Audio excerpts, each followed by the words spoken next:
अस्सलामु अलैकुम वरहमतुल्लाहि वबरकातुह। रमज़ान मुबारक के आखिर अशरे में बहुत सारे मुसलमान एक सदक़ा देते हैं जिसको सदक़ाए फ़ित्र कहते हैं।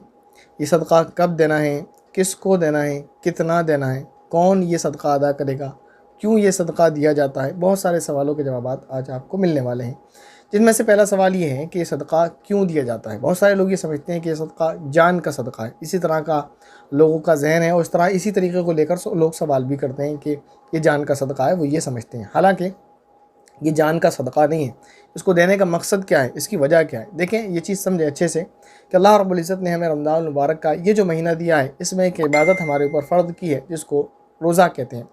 रोज़ा क्यों फ़र्ज़ किया गया वो कुरान करीम में बता दिया, बारहा बताया गया। लेकिन उसकी एक मसलहत ये भी है कि रोज़ा रखने से इंसान को भूख का एहसास होता है तो उसे गरीब की भूख का भी एहसास होता है। ऐसे ही जब ईद करीब आने लगती है तो अगरचे ज़कात का अलग हुक्म है, दूसरे नफली सदक़ों का अलग हुक्म है, तो क्योंकि ईद करीब आने लगती है तो उसी गरीब की ज़रूरतमंद का ख्याल रखते हुए ईद उल फ़ित्र के मौके पर ये मसलहत मैं बयान कर रहा हूँ।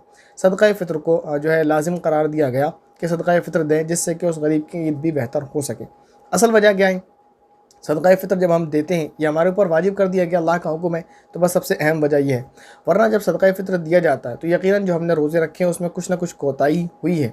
तो ये जो कोताही हमने की है रोज़ों में, इंशाअल्लाह उसकी तलाफ़ी सदक़ाए फ़ित्र से हो जाएगी। और भी बहुत सारे इसके मुनाफ़े हैं। बहरहाल तो सदक़ाए फ़ित्र जान का सदक़ा नहीं है। बहरहाल ये कि सदक़ा देने से मुतलक बलाएँ टलती हैं, ये बात अपनी जगह दुरुस्त है। लेकिन सदक़ाए फ़ित्र को लोग जैसे जान का सदक़ा समझते हैं, या यूँ समझते हैं सदक़ाए फ़ित्र अगर नहीं दिया तो जान पर बन आएगी, इस तरह के ख़यालात, ये दुरुस्त नहीं है।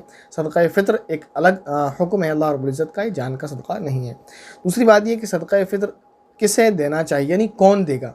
उसका जवाब ये है, सदक़ाए फ़ित्र उस शख्स को देना चाहिए जो शख्स मालिक निसाब हो, चाहे उस पर साल गुज़रा हो या ना हो, या फिर वो अगरचे उसके पास सोना चांदी कैश वगैरह नहीं है लेकिन ज़रूरत से ज़्यादा सामान है, चाहे वो तिजारत कर रहा हो।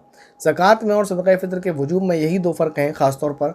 एक ये कि ज़कात जिस पर वाजिब होती है उसके लिए शर्त यह है कि साल गुज़र जाए। सदक़ाए फ़ित्र में ऐसा नहीं है कि साल गुज़रे।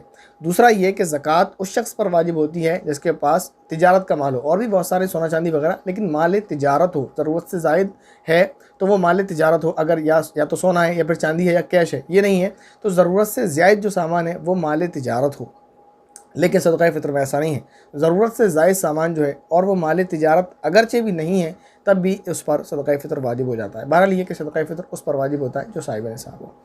एक सवाल ये हो गया, सदक़ाए फ़ित्र कब देना चाहिए? तो उसका जो वजूब का वक्त है वो तो ईद के दिन सुबह सादिक पर वो वाजिब हो जाता है, लेकिन ईद की नमाज़ से पहले पहले अदा करना उसका लाजिम और ज़रूरी है। अगर कोई ईद की नमाज़ के बाद अदा करता है तो ये ताख़ीर नापसंदीदा और मकरूह है, लेकिन न देगा तो गुनाहगार होगा। बहरहाल उसको दे देना चाहिए।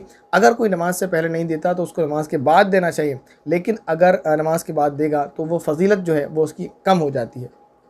एक बात ये तो किसको देना है? अब सवाल ये किसको देना है? तो सदक़ाए फ़ित्र हर उस शख्स को दे सकते हैं जिसको ज़कात दे सकते हैं, यानी माँ बाप को नहीं दे सकते सदक़ाए फ़ित्र, औलाद को नहीं दे सकते सदक़ाए फ़ित्र। इसी तरह माँ बाप के माँ बाप या औलाद की औलाद, इनको सदक़ाए फ़ित्र नहीं दे सकते हैं। इसी तरह सय्यद को सदक़ाए फ़ित्र नहीं दे सकते। इसी तरह मालिक को मालिक कह रहा हूँ, मालदार को सदक़ाए फ़ित्र नहीं दे सकते। तो इन लोगों को आप जैसे ज़कात नहीं दे सकते ऐसे ही सदक़ाए फ़ित्र नहीं दे सकते हैं। अब सवाल ये कि सदक़ाए फ़ित्र कितना देना है और किस किस की तरफ से कौन कौन दे? तो इंसान को अपनी तरफ से, हर बालिग शख्स को अपनी तरफ से और अपनी नाबालिग औलाद की तरफ से, अगर वो साहिब निसाब है और उसकी औलाद नाबालिग है, बालिग औलाद की तरफ से नहीं, बालिग औलाद अपना सदक़ाए फ़ित्र खुद अदा करे। लेकिन अगर उसका वालिद अपनी बालिग औलाद की तरफ से उनकी रज़ामंदी के साथ उनको बाखबर करके अदा करेगा तो अदा हो जाएगा। बहरहाल वालिद के ऊपर अपना और अपनी नाबालिग औलाद का सदक़ाए फ़ित्र देना लाज़मी है। कितना है?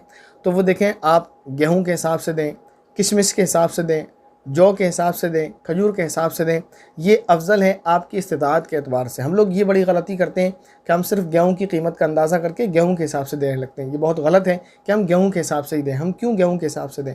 अगर हमें अल्लाह ताला ने इस्तिताअत दी है तो हम खजूर के एतबार से दें, जौ के एतबार से दें, किशमिश के एतबार से दें। तो सिर्फ जो है गेहूँ पर इक्तिफ़ा ना करें। वैसे अगर आप गेहूँ के एतबार से देना चाहें तो उसका वज़न 2.25 सेर है, 2.25 किलो आप एहतियातन उसको मान लें। तो 22 रुपये अगर गेहूँ की कीमत है तो वो 38.5 रुपये तकरीबन बनता है। आप 40 रुपये एहतियातन दे दें। अगर आप जो है खजूर से दें, किशमिश से दें, तो इसका वज़न 2.25 सेर को, 2.25 किलो को आप डबल कर लें, 3.5 किलो, इस एतबार से दें। तो अपनी इस्तिताअत के मुताबिक दें। आप सिर्फ गेहूँ पर ना अटके रहें, ये दुरुस्त नहीं है। अगरचे गेहूँ के एतबार से देने से अदा हो जाएगा। लेकिन अगर अल्लाह ताला ने आपको इस्तिताअत दी है, आपके पास माल है, मिसाल के तौर पर कोई मालिक निसाब है जिस पर सदक़ा फ़ितर वाजिब है, तो उसके पास 50,000 की मिल्कियत है, तो वो गेहूँ के हिसाब से दे रहा है। अब अल्लाह ताला ने आपको 50 लाख का 50 करोड़ का मालिक बनाया, आप भी गेहूँ के हिसाब से दें, तो ये रवा नहीं, दुरुस्त नहीं है। आप खजूर के एतबार से दें, आप किशमिश के एतबार से दें, तो आप अपनी माली इस्तिताअत के मुताबिक जितना अल्लाह रब्बुल इज़्ज़त ने आपको दिया है उस एतबार से दें। हाँ, अलबत्ता इस बात का ख्याल रखें कि गेहूँ से दें आप तो फिर आप 2.25 सेर, और अगर आप खजूर या किशमिश से देंगे तो फिर आप 3.5 किलो के एतबार से अपना सदक़ा फ़ितर अदा करेंगे। तो ये चंद सवालात थे जो जहन में थे, जिनके जवाबात आपको दे दिए गए। अगर सदक़ा फ़ितर से मुताल्लिक़ कोई सवाल आपके जहन में, तो वो आप करें, इंशाअल्लाह उसको हल कर दिया जाएगा। उम्मीद है जो सवालात आपके और जो जवाबात आपको ये दिए गए हैं वो आपको समझ आए होंगे। अस्सलामु अलैकुम वरहमतुल्लाहि वबरकातुहू।